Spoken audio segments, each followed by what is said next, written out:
Hey, geez, back on the E3 show floor here. Gav here, and I'm with Brian Etheridge, the senior producer on Earth Defense Force Insect Armageddon. And we're going to get a little bit of gameplay here and ask him a couple questions. Thanks for being with us, Brian. Thank you. So we're seeing some split-screen multiplayer here. Tell us what's going on with your campaign suites here. Sure. So right now we're going to jump into a little split-screen level where we fight a giant daddy longlegs. Right now we're in the lobby here. We're going to go ahead and select these. I'm going to be using the jet armor, whose specialty is flight.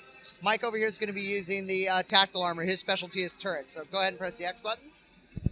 And basically what we're doing is we've been trying to secure New Detroit. We've been chasing down this giant Ravager that's been taking people out. Well, we just found out it's taken out one of our elite squads, so we've been told to evacuate the city, so we're going to try and do that. I'm seeing a lot of giant insects, which is pretty self-explanatory for the name here.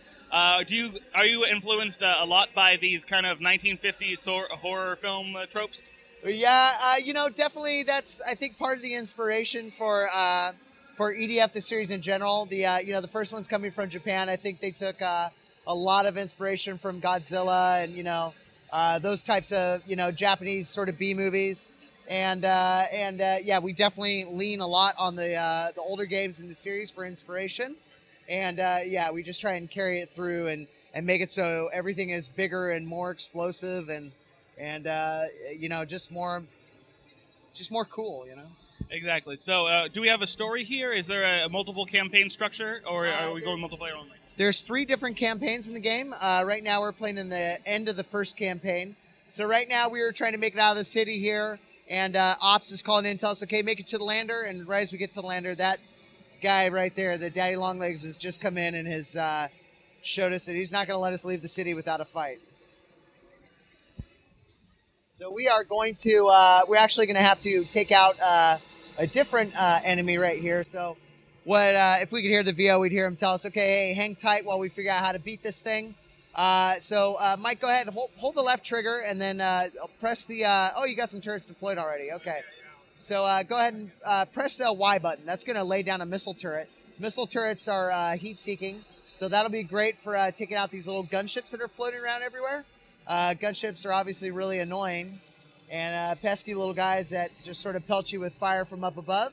But they come out of this thing right here. This is one of the carriers.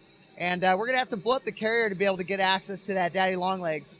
And to blow up that carrier, we're going to need to get her to spawn some more of these things. So we're going to focus. There she goes.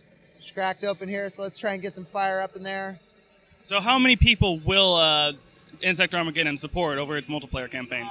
Well, you can play 2-player split screen. If you're playing online, you can play with up to 3 people in campaign mode.